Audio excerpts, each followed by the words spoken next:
Why people are leaving Rainbow Six Siege, and should you be worried? For the last while it seems that people are just leaving Siege for a myriad of reasons.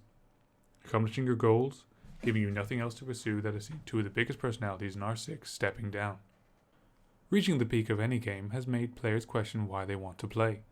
Jerax, Nitro, Zero, Pengu and Canadian all retired after winning their game's respective biggest tournaments. Jerax, a two-time TI winner, one of the 5 only ever to have done so.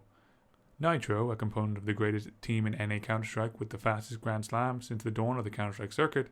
Zero, one of the greatest Smash Bros. U players of all time, having an unrivaled 56 consecutive tournament wins. Pengu, arguably one of the greatest players R6 has ever seen, and Canadian, a polarizing figure who won the first Siege Invitational, and after years of heartbreak, trial and error, he has managed to finally come back to form and claim the most recent SI. These 5 have reached the pinnacle in their respective games, conquering everything the game had to offer. After achieving such feats, what is left for them to do? Success is like a beast trapped in a circus cage, beautiful and the envy of all. Everyone wishes to possess it, but if you cannot tame the beast, the second it gets out of its cage, it will eat you alive. Through accomplishing the main goal of most of these games, these players left aimless and without motivation, so they leave looking for another challenge, or perhaps to relax after their massive climb to victory. But that isn't true for everyone, and it seems to be getting more common for players to leave R6 because of a problem, and a problem that isn't going away anytime soon. Rainbow Six Siege was made in 2015, so as games go, it's turning into quite a mature game. Not, oh I failed, send me to the hospital. More like, my husband is on a business trip, and I want to get fucked. And like most mature things, it comes with some problems, namely an angry ex-husband named Daryl, and a history of cheating. R6 suffers from this cheating, has been dealing with this problem for a while, and some people are over it. They can't deal with the heartbreak, the dishonesty, and they choose to leave the game because they don't see it improving. This is one of the main reasons why people are giving up on Siege. Cheating. Much like Daryl, cheating has become a problem for everyone. But there's a genre of games which seems worse off than most. The FPS game genre, or as I call them, for puss games. Cheating in FPS games has always given you an edge over other games. Cheating in games such as League of Legends, StarCraft, and Super Smash Bros., you still have to press the games and move your player. It takes a few tasks out of your hand, but the player still has to do the majority of the work. But in FPS games, you can, much like Jesus on the third day, truly ascend. With a flick of a switch, you can become a Boeing AH-64 Apache. Or, like your favorite Call of Duty games, turn yourself into a freedom-giving Predator missile, taking out hospitals and schools. But what good would destroying people's lives and homes be if you weren't accomplishing your goal? To achieve a higher rank. Cheating in an FPS game gives you a much bigger advantage compared to cheating in any other genre of games. Take into consideration that this is mostly an assumption I have based on googling fast and easy cheats, and that's how I found Daryl's ex-wife. Now, before you get Daryl and form a League of Evil Exes with Scott and the boys, let me say my piece. Now, the FPS genre generally has 3 approaches when dealing with cheaters. You can choose not to fight, let Skynet win, let the bots take over, and if you play this game, more than half the encounters you have are with AI.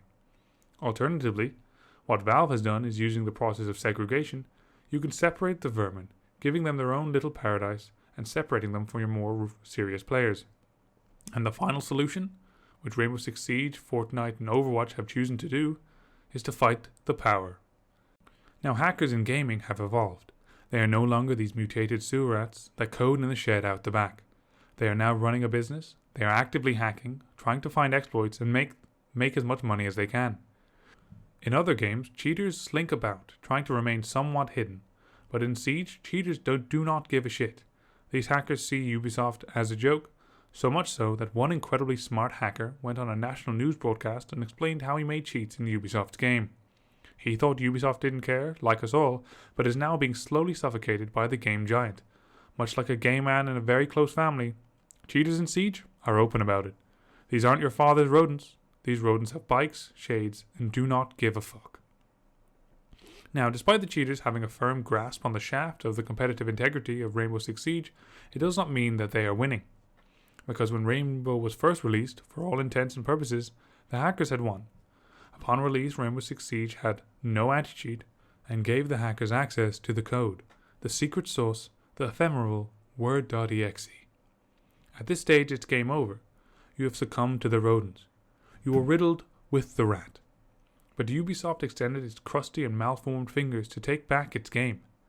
Now, taking that into consideration, the game, which is Rainbow Six Siege, has come a long way, with the numbers of cheaters banned reaching all-time highs, and that ticker on the top right every few days confirming what we all want to believe, that Ubisoft is placing cheaters in this freshly cut rectangle in the earth that we call a grave.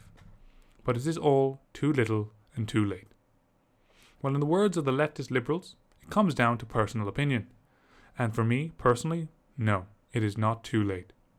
When you go to the beach and think to yourself, the sea looks wonderful today, that does not take away from the fact that there is a pile of floating trash bigger than some countries. And like that island of floating debris, just because you can't see Ubisoft making changes, doesn't mean they aren't. Just like I didn't see this man winning the election, but enough delusional people did to storm the Capitol building and leave behind a load of little presents. Cheaters in and of themselves are delusional, often convincing themselves they belong up there with the big dogs, and if they didn't have such a shit team, they could have won, or I just had one bad game. And then with the help of the Eastern European hacker who wants only his board and his father's blueprints, they both have achieved their goal. One wants to attain a rank that his slowly rotting brain believes he deserves, and the other to ruin your experience of a game while also being paid. Once this stooping, drooling degenerate reaches the rank he believes he deserves, he might test the waters and deactivate those cheats. But then realization hits him like a drunk husband. The people who grinded and practiced to achieve this rank that he has bought are placing him hog-tied into the trunk of a luxury sedan, and taking him slowly where he fucking belongs. But like a gay man in Chechnya, one of these things won't survive long in its current environment, and upon noticing this, he plays with his cheats, no longer out of desire to achieve a rank, but out of sheer necessity, because the fact of the matter is he needs his cheats in order to compete at that level, and to keep the various friends he has made along the way. Now a word about the inevitable. People who do cheat will get caught.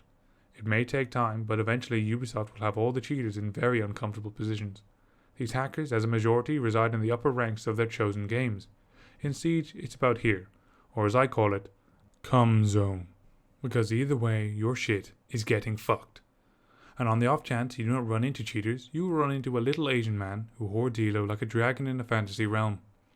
And when you don't run into the holy deity of Elo, you will probably run into more than a few cheaters.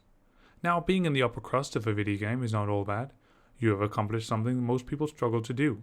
But it also means dwelling in the lair of the cheaters. Around 85% of the cheaters in the game belong in this upper crust, because no one cheats to stay in silver, and if they are, they're incredibly stupid. Having some experience with other FPS games, the higher you climb in rank, the more cheaters you will probably find. So take that into consideration when playing these games. To escape the basement, the child must get past the predator, and to get to these higher ranks, you must defeat these hackers. Because if you draw the line at cheaters, you may have to give up multiplayer games altogether. Valorant has cheaters despite the fact that they are a data-stealing kernel embedded in your PC, to not only steal your data for Tencent, but also thwart cheaters. Fortnite, well, we all remember FaZe Jarvis, and that's enough said on that matter. The fight against cheaters won't be going anywhere anytime soon. If a game exists, people will find a way to exploit it. Look at this smug prick. People will say he deserved to win Bahrain. People are fucking idiots. He cheated, we know it, and the people who lost know it, and most of all, he knows it. But if anyone asks how he won, pure fucking skill, mate. Cheating is everywhere. However, with the prevalence of the cheating business, money that seemed destined to be spent on skins and other cosmetics is now being redirected to cheats and boosting services. To think that after 6 years that Rainbow Six Siege has not improved, or that Ubisoft isn't trying to fix these issues, is stupid. And on top of that, how do you go about fixing a global issue? So do we do what Daryl does and beg for his ex-wife to come back? Or do we simply let it happen? No, to both of those things. Cheating isn't going to be fixed. Cheating is like the COVID virus. It's exponentially spread, and it's causing facilities and businesses to shut down. This virus isn't going anywhere. But it can be combated, it can be survived, and as long as those anti-vaxxers shut the fuck up, it can be fought. Cheating will not be fixed, it will not be cured, but it will be handled. And for some that will be enough, and for others it won't be. I will keep playing Siege because, as of right now, Siege is a pretty unique game. And if I did uninstall it, what am I supposed to play? Play a kids game? No. Because that is a game for kids and for people who hate kids. Siege is a game for people who like to struggle. Because at the base of it all, the steep learning curve in Siege deters most players.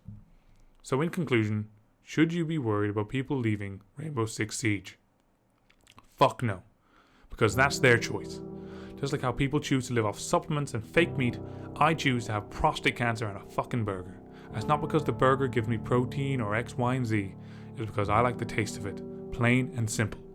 It's my choice to make. If I want to shit through a tube with prostate cancer when I'm over the age of 55, that's on me. Because I chose that path. And if Daryl's ex-wife wants to be placed awkwardly on this couch, then so be it. We have all made our choices and we have to live with them. And like some terribly ended RPG, it's only your choice that matters. So stop beating around the bush, looking for help, and make your choice.